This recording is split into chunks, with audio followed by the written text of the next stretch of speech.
Hey there. So we've been working through our systematic savings formula, and that's the big formula that we've got over here.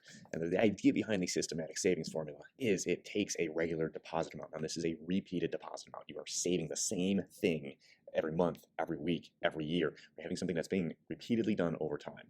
So we're taking a repeated deposit and we're going to be putting it into an account that pays a fixed interest rate over some period of time.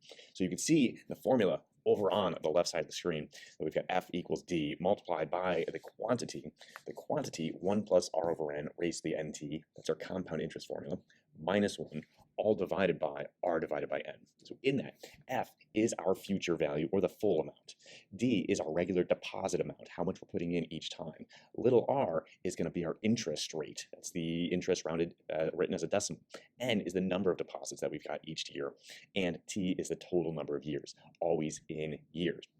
So when we have this, and if we look at a specific example, how can we kind of expedite the process? How can we avoid all the redundant calculations? That's where programming the TI calculator is going to come in handy. So we're going to go through and look at this example that I've got here on the left. We're going to create a program that writes, that automatically calculates the future value for us. So I'm going to go into my TI calculator. We're going to write a program. We're always going to start with the program button. Now mine shows up where I've got programming. It says TI Basic or Python app. We're going to go into TI Basic. I don't have any programs already in here, so I'm going to create a new one. I'm going to go over to New, hit Enter. Asks for a name. Now, because we're using the savings program, or savings formula, I'm going to write this savings. And because I'm solving for F, I'm going to say savings F. That way, I can easily call back. I'm using the savings formula. I want to solve for F. Hit Enter. Will take us into the code. Now, when we're writing code, we need to tell the calculator what we want to input. Over on the left side, we see that we have this example of finding the future value.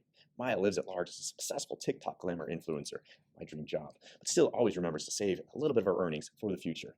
This individual saves or invests $1,000 each month. Now we're investing $1,000, that's our D, our deposit amount, every month. We're doing that 12 times per year, into a 401k that returns an average of 8%.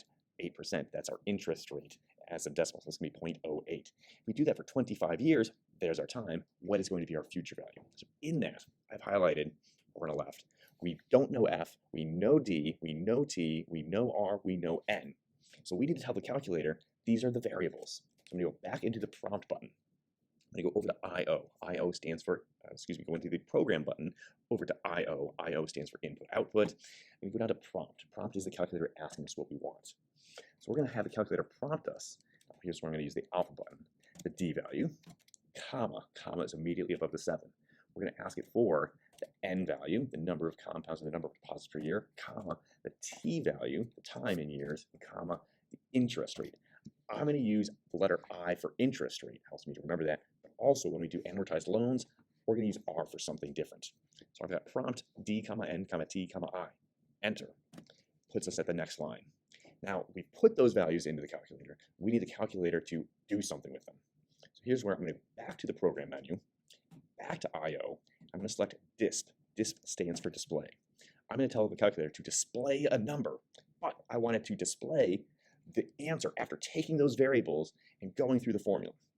So the formula is going to be D, and I'm going to just type out the formula here. 2 parentheses. We've got 1 plus alpha I over alpha N raised to the, here be careful with our parentheses, alpha N, alpha T, close parentheses, minus 1. I'm looking back at the formula over on the left side. That's the entire top part of the formula. Divided by, be careful with parentheses, I've got once again alpha I divided by alpha N, close parentheses.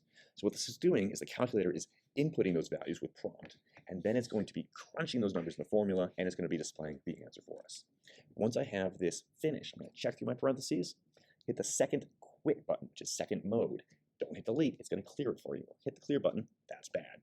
So back on the home screen now, we're going to go through the calculation. I'm going to go into program, go to TI Basic now. There's this program, savings F in exec. It stands for execute. I'm going to run that program. So hit enter, pulls it up to the home screen, hit enter again. Here's where I can put in the values. We know we're saving $1,000 every month. We know we are doing this. Oops, did I say 52? We're doing it every month. That's going to be 12 times per year. Our time is 18 years. All these numbers are wrong, aren't they? And then our interest is 0.11. All right, let's go back change those numbers. We're doing $1,000 every month. We know that's for 25 years. Interest rate is 8%, so 0.08, and we're doing this every month. So I realized, oh no, I used the wrong numbers. Let's just run the program again. Go back in, enter.